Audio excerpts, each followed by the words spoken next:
Les doy la bienvenida a los trabajos prácticos de la cursada de Geografía de Europa y Rusia. Mi nombre es Nicolás Trivi y soy el ayudante de cátedra. La idea de los trabajos prácticos es la de complementar los contenidos que ustedes van a ver en las clases teóricas y poder abordar problemáticas más específicas a través del estudio de fuentes bibliográficas y audiovisuales. En la medida de lo posible vamos a tratar de analizar estas fuentes desde dos perspectivas. Una que tiene que ver con lo que se llama transposición didáctica, es decir, reflexionar cómo podemos trasladar esos contenidos a la enseñanza secundaria y reflexionar alrededor de eso. Y otra que tiene que ver con pensar desde el punto de vista de la investigación y cómo podemos analizar críticamente la producción de conocimiento sobre estas temáticas y realizar aportes nuevos a los mismos. Esto es particularmente relevante dado que la cursada de Geografía de Europa y Rusia se encuentra promediando las carreras de licenciatura y profesorado de Geografía y de otras disciplinas de la facultad, y es un momento en el que los y las estudiantes se encuentran con el desafío de insertarse en la actividad docente y también proyectar su participación en proyectos o grupos de investigación y comenzar a delinear las temáticas que van a resolver en sus tesinas de grado. Por lo cual, reflexionar sobre estas cuestiones es especialmente relevante. A lo largo de los trabajos prácticos, lo que vamos a hacer es tomar como referencia algunos textos de las clases teóricas y complementarlos con el estudio más pormenorizado de otros textos y de otras fuentes como mapas o bien películas.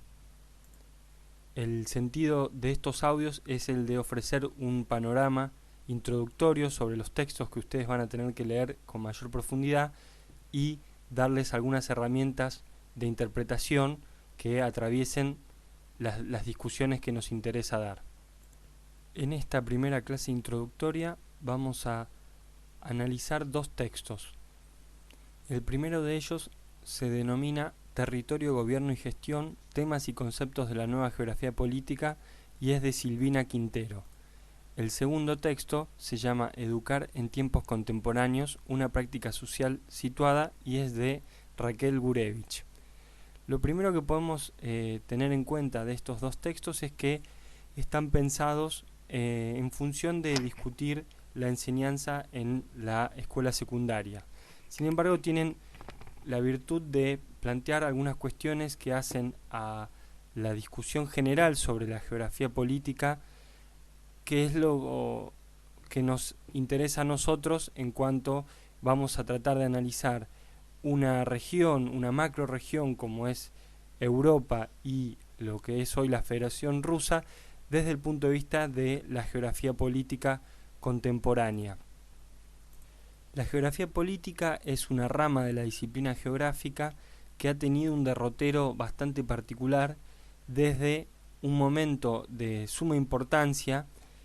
a principios del siglo XX y desde fines del siglo XIX y que luego sufrió un cierto desprestigio en los círculos académicos hasta una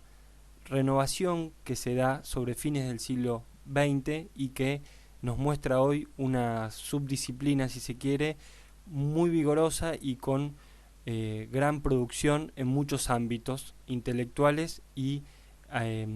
políticos y periodísticos también. Eso es interesante porque además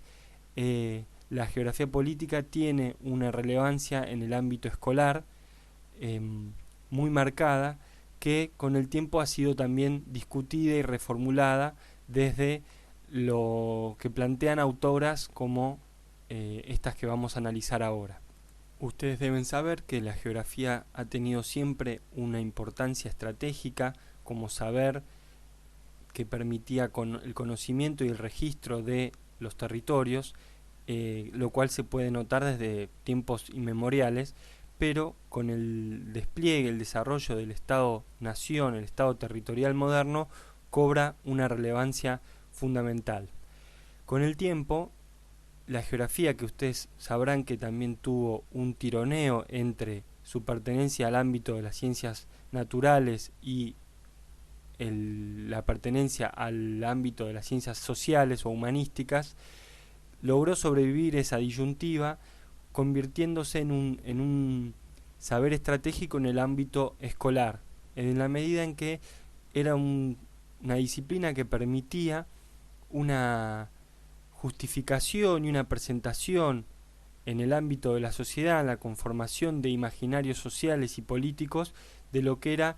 el Estado-Nación moderno, ¿sí? Con sus símbolos y sus imaginarios construidos para sostener ciertas formas de dominación política y social. En este sentido, Quintero señala que a principios del siglo XX y durante buena parte de este periodo, la geografía política tuvo un marcado sesgo nacionalista, con una concepción autoritaria de las relaciones entre la política y el territorio, y de alguna manera una operación de naturalización de la forma y la extensión de los territorios nacionales, lo cual desatendía otras dimensiones que hacen a lo que es un territorio en la modernidad.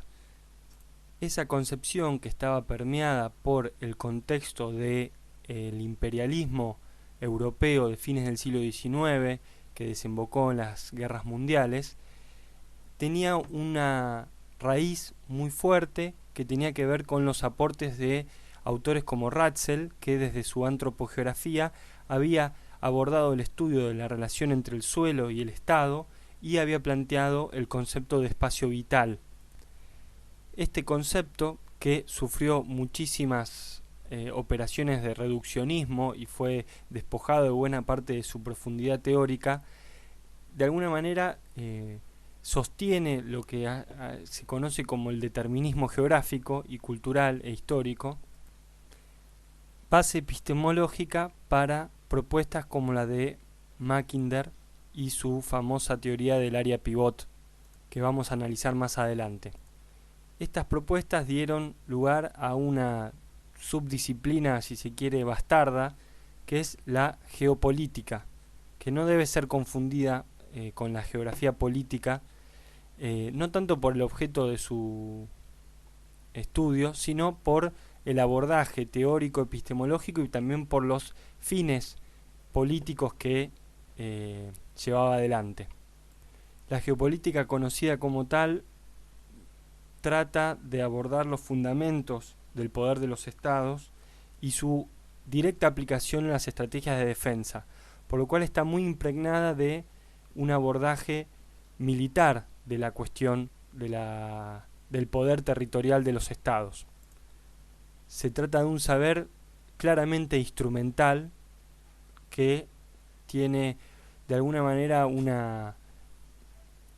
concepción fetichista del Estado como algo dado que no es cuestionado en sus fundamentos históricos, ni sociales, ni políticos. Se trata de una concepción un tanto arcaica que fue duramente cuestionada, sobre todo luego de la Segunda Guerra Mundial y lo que había sido la justificación de la política del nazismo por parte de teorías como esta, por lo cual fue de alguna manera desterrada de los ámbitos académicos universitarios y recluida en los ámbitos más militares, si se quiere, las academias militares, que tienen toda una formación propia, pero que de alguna manera está circulando por otros canales que no son el de el pensamiento académico universitario. Más adelante, durante los años 60, se va a generar una revisión crítica de estas cuestiones y se va a plantear una superación de la geografía del Estado como algo autosuficiente y como única fuente de poder. En este momento se va a rediscutir el Estado como una forma histórica de organización territorial y como una dimensión más, pero no la única, del poder y del ejercicio del mismo a nivel social. Pensar al Estado como una forma histórica quiere decir pensarlo en su historicidad, en su desarrollo y en su evolución, como un proceso resultado de circunstancias históricas y espaciales determinadas, y no como algo dado, como algo natural, inmutable, que no cambia y que puede ser aplicado en cualquier momento y en cualquier circunstancia. Esto implica pensar la evolución de la disciplina geográfica en un contexto y en un diálogo con otras disciplinas, con otras propuestas teóricas en el ámbito de las ciencias sociales. En este sentido, Quintero plantea que, gracias a los aportes de la sociología weberiana y del postestructuralismo con autores como Foucault, se va a generar una complejización de la noción del poder desde una perspectiva relacional y más difusa del mismo, lo cual lleva a que en el ámbito geográfico se construya la espacialidad del poder como un objeto de estudio crítico, es decir, pensar cuál es la dimensión espacial del ejercicio del poder. Eso empalma, por un lado, con lo que se conoce como la geografía electoral británica, que intentó estudiar el diseño institucional de los estados democráticos con sus poderes separados, ¿sí?, con sus distintas escalas y distintos ámbitos de representación, y por otro lado pensar el cruce con una perspectiva marxista que plantea la centralidad de la lucha de clases, que es lo que va a hacer, por ejemplo, Lacoste en su famoso libro Geografía, un arma para la guerra. Es decir, sacar del altar del Estado-Nación la problemática del poder y del espacio y plantearla en los términos de la lucha de clases y la confrontación entre intereses sociales, económicos, culturales y políticos. Por lo cual, la geografía política deja de ser solamente un interés de los ámbitos militares en pos de asegurar la dominación y pasa a ser una herramienta también de crítica y de transformación de la realidad social. Más adelante, durante los años 80, se va a desarrollar la historiografía sobre la formación de estados nacionales, es decir, avanzar en ese proceso de revisión, de análisis, de deconstrucción de qué es el Estado y cómo son hoy los estados modernos. Y también, por otro lado, se desarrolla la teoría del sistema mundo, lo cual permite seguir avanzando en el desarrollo de una nueva geografía política, que plantea a la territorialidad del Estado-Nación moderno como una forma contingente de organización espacial del poder político. Decir que algo es contingente es decir que algo es de una manera pero podría ser de otra, ¿sí?, que es el resultado de determinadas condiciones y determinadas fuerzas que se han impuesto en su momento, pero que no son la única posibilidad, que no lo son en el pasado y que tampoco lo son a futuro. Esta visión permitió no solo discutir al Estado como aparato de dominación, como aparato institucional, sino también discutir, repensar, revisar a la nación como ese gran marco de identificación propio de la modernidad. Y obviamente discutir al nacionalismo como fenómeno político de gran relevancia, lo cual es particularmente interesante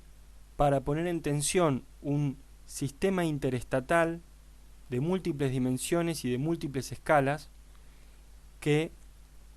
desde la perspectiva de Wallerstein, ha sido concebido como un sistema de economía mundo en el marco del capitalismo. Un sistema mundo que se va a sacudir fuertemente durante los años 90, después de la caída del muro de Berlín y la disolución de la Unión Soviética, con el consecuente fin de lo que se conoció como la Guerra Fría. En ese contexto va a haber un renovado interés por las relaciones internacionales y por entender qué estaba pasando. Sí, estamos hablando de un momento de expansión de las relaciones de producción capitalistas en nuevos territorios y de una reformulación de esas propias relaciones de producción, dando lugar a lo que se conoció como el paradigma posfordista o de producción y acumulación flexible. Es en este contexto que se produce también una reformulación del concepto de territorio, abandonando una idea fisicalista anclada en una visión, si se quiere, positivista del mismo, para dar lugar a una idea del territorio como un proceso, ¿sí? Como el resultado de determinadas fuerzas sociales que inciden en la transformación de recursos y bienes de carácter natural. De esta manera, el territorio empieza a contener otro tipo de significados que tienen que ver con lo material, obviamente eso nunca se pierde, con lo funcional en el sentido de la discusión del poder político ejercido en el territorio y el territorio como un mecanismo del ejercicio del poder, y también de la dimensión simbólica del mismo. Esto nos lleva a pensar el territorio como una relación social construida en una situación de poder y a plantear una noción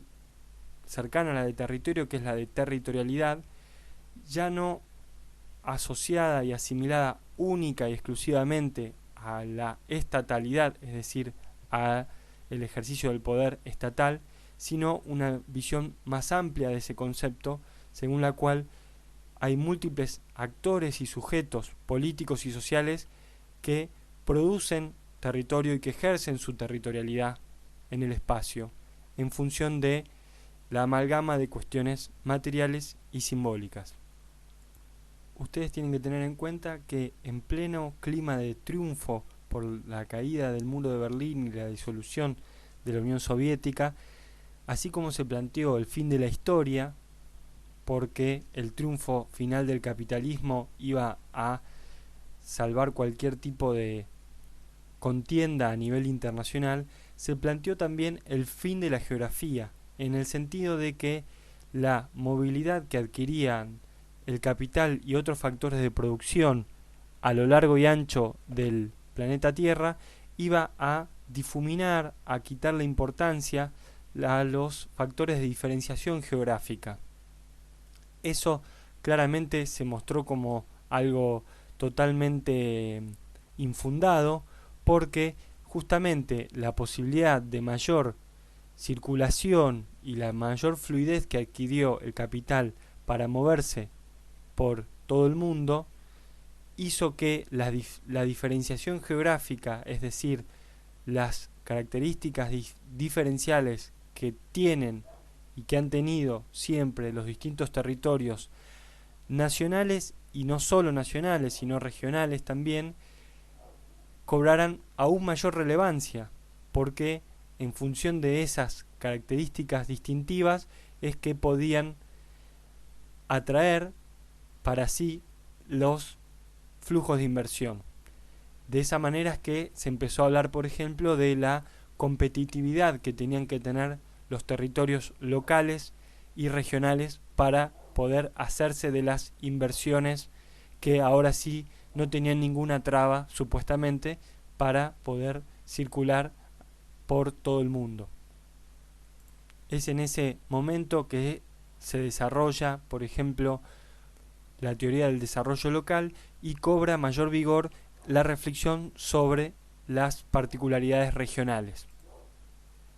Esto es especialmente importante para comprender el continente europeo, que en ese momento está avanzando en la dirección de la conformación de la Unión Europea con una nueva estatalidad, si se quiere, supranacional, un nuevo aparato de control y gestión del territorio que va a tener también el desafío de construir una nueva identidad de carácter continental. La creación de esta nueva estatalidad supranacional va a poner en tensión fuertemente al Estado-nación moderno, que se va a ver tensionado, tironeado por fuerzas que operan a una escala mayor y por fuerzas que operan a una escala menor. Estamos hablando de las regiones, ¿sí?, europeas, que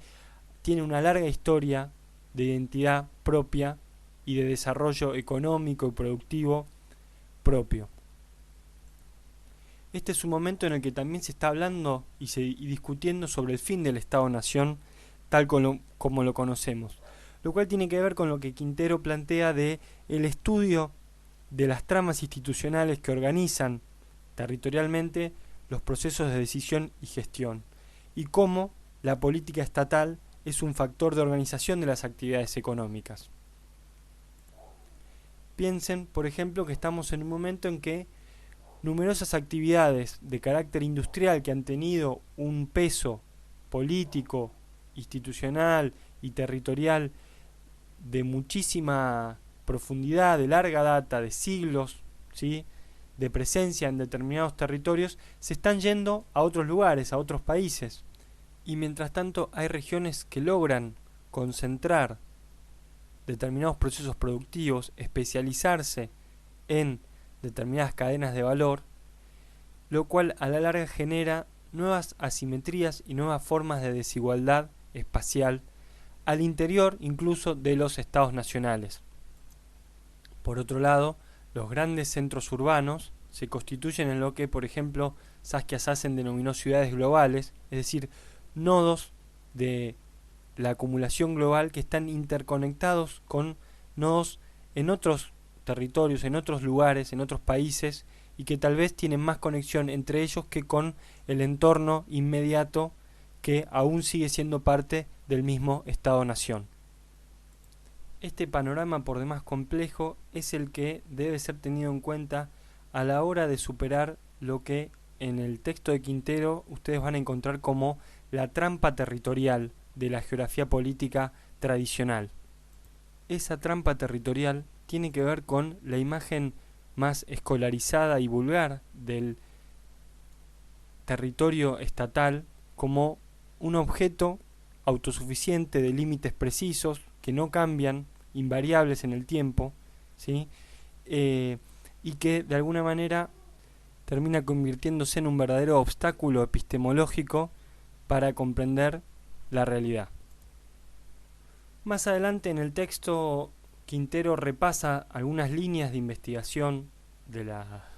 nueva geografía política que resulta por demás interesante para pensar los posibles temas de trabajo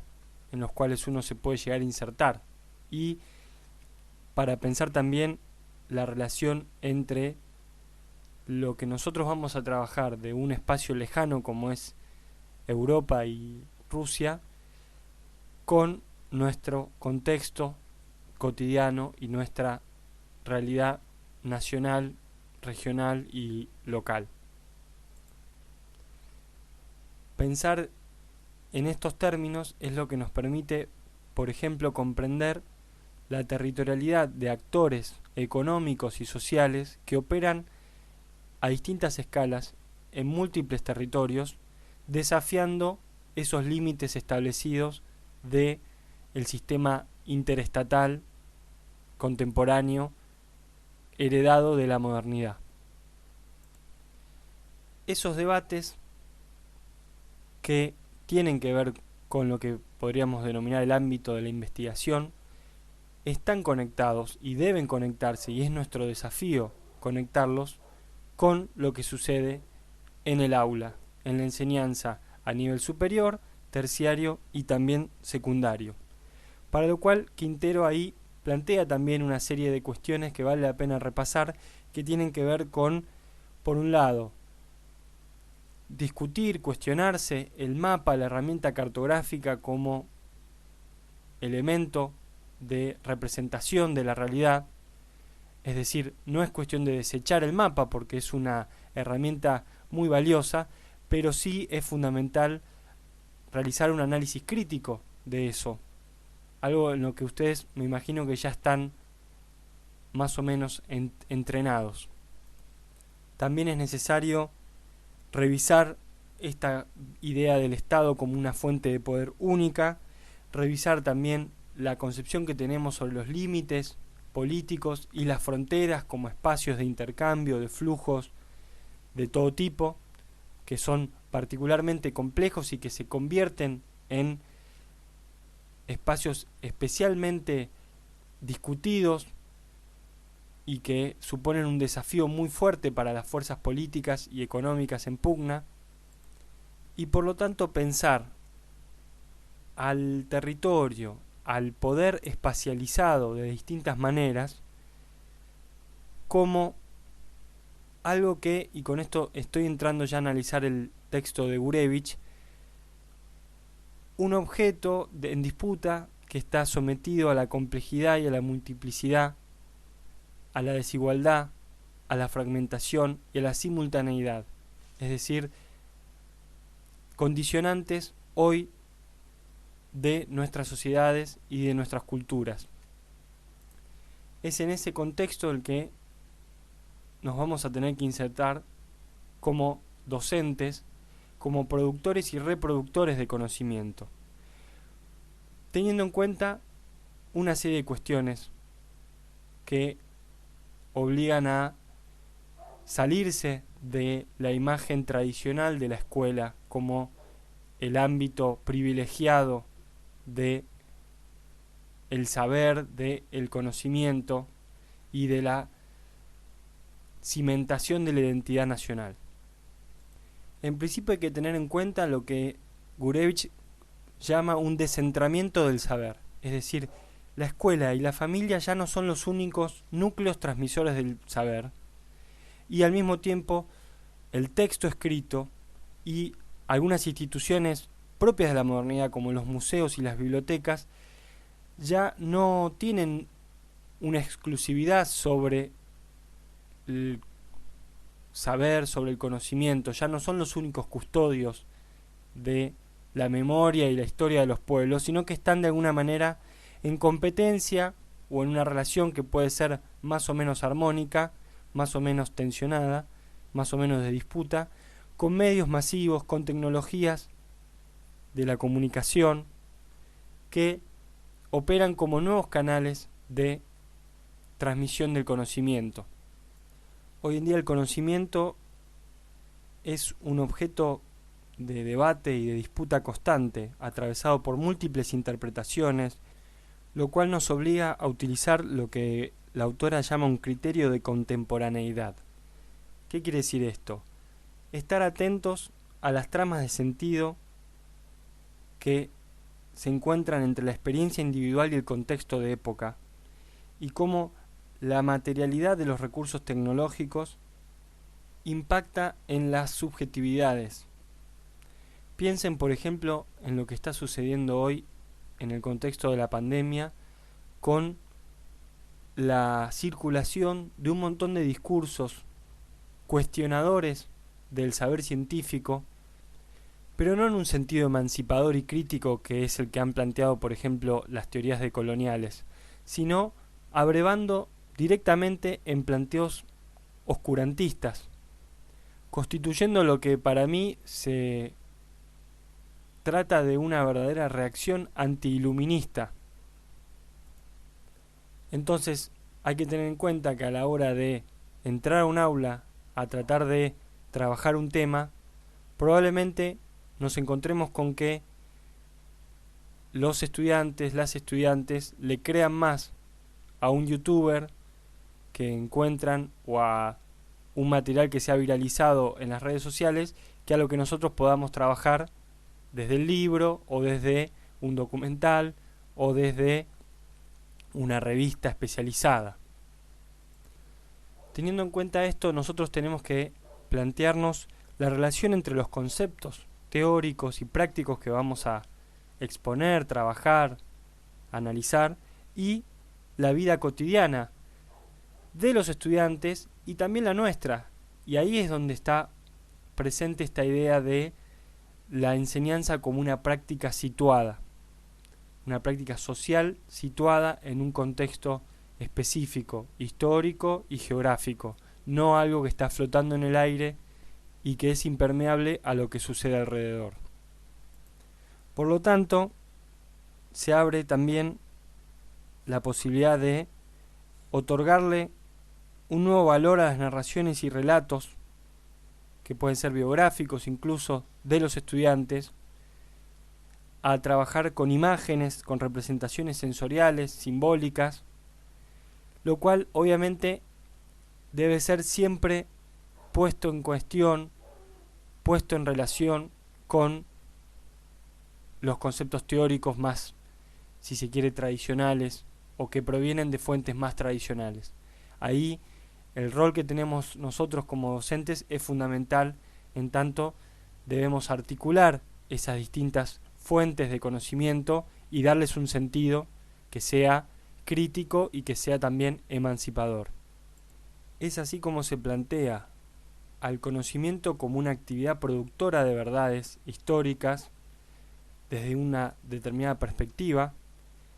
y también cómo se puede poner en diálogo el discurso escolar y universitario también con otras fuentes de producción sociocultural de la comunidad o de la sociedad. Para ir cerrando, entonces, lo que les quiero dejar planteado es el desafío de pensarnos como sujetos críticos en un doble rol de futuros docentes y futuros investigadores, atentos no solo a lo que pasa del otro lado del mundo, sino a nuestro entorno más cercano.